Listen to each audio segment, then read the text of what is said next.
তায়াম্মুম করে কোরআন পড়া যাবে কি? তায়াম্মুম করে সব করা যাবে, কিন্তু তায়াম্মুম করা বৈধ কিনা সেটা আপনাকে জানতে হবে। আপনি ইচ্ছা করলেই তায়াম্মুম করতে পারবেন না। হ্যাঁ, তায়াম্মুম করার শর্ত হলো যে আপনি পানি পাচ্ছেন না, আপনার সাথে ডান বামে লোক তাদের কাছে চাবেন, তারাও আপনাকে পানি দিচ্ছে না। এমত অবস্থায় দেখেন নামাজ কাজা হয়ে যাবে, তখন নামাজের শেষ ওয়াক্তে আপনি তায়াম্মুম করিয়া নামাজ পড়তে পারবেন এবং নামাজের পরে কোরআন তেলাওয়াত ইবাদত বন্দেগী যা কিছু করতে পারবেন, এটা আপনি পারবেন। কিন্তু ওই দ্বিতীয় ওয়াক্ত ওই তায়াম্মুমটা করতে পারবেন না। দ্বিতীয় ওয়াক্তের সময় আবার আপনাকে তায়াম্মুম করতে হবে। এখন তায়াম্মুম করা যদি বৈধ হয় তা আপনি সবই করতে পারবেন। আর তায়াম্মুম বৈধ না, শীতে ক্যাথার মধ্যে আসেন আর উঠে একটা ওই হাঁড়ি পাতিলে হাত দিয়ে তায়াম্মুম করলেন, এই তায়াম্মুম না, এবং এর দ্বারা আপনি কখনো পবিত্র হবেন না, তাহলে বিপদ হবে। হ্যাঁ, রোগ বাড়ে, হ্যাঁ, সেটা যদি হয় তাহলে আপনি তায়াম্মুম করতে পারবেন। রোগ বেড়ে যাওয়ার সম্ভাবনা থাকলে বা ঠান্ডা লাগালে মৃত্যুর সম্ভাবনা থাকলে আপনি তায়াম্মুম করতে পারবেন। আর কি, এই তো দুইটা প্রশ্ন। তায়াম্মুমে কয় ফরজ? কয় ফরজ?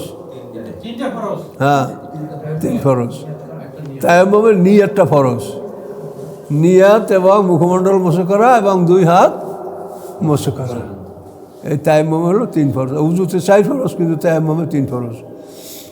আর গোসলে ওই রকম 3 ফরজ না। প্রথম হাত মারতে হবে এভাবে, হাত মেরে এই 2টা আঙ্গুল বাইরে রাখিয়া এভাবে নিয়ে আসিয়া এই আঙ্গুলটা দিয়ে চোখের গর্ত তার মধ্যে পার করে আপনি মানে চেহারা মুছে করলেন, এটা হলো 1 ফরজ। আবার দ্বিতীয়বার আবার মাটিতে হাত মেরে বেশি ধুলা লাগলে একটু ফেলাই দিয়ে তারপর এই 2টা আঙ্গুল বাদ থাকবে, 3টে দিয়ে আপনি এদিকে ঘুরে যাবেন, এই 2টে দিয়ে আবার উপর, আবার এদিকে 3টে দিয়ে আপনি এদিক যাবেন ঘুরে 2টে দিয়ে উপর, বাস, এ হলো তায়াম্মুম। না, উজু করবে না, যদি রোগ বাড়ার সম্ভাবনা থাকে উজু করবে না। আর যদি ওই যেটা ভাঙছে বা জখম সেই অঞ্চল বাদ দিয়ে অন্য অঞ্চল যদি ধোয়া সম্ভব হয় ধোবে এবং ওই অঞ্চলে মোছে করবে, এই 3টে আঙ্গুল দিয়ে একটা মোছে করে নেবে জখমের উপরে।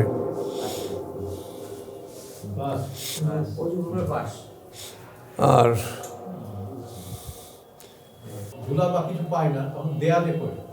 হ্যাঁ, দেয়ার মানে সেটা মাটির অংশ থাকলে বালু সোনা, হ্যাঁ, এই দেওয়ালে তায়াম্মুম হবে, হ্যাঁ হবে।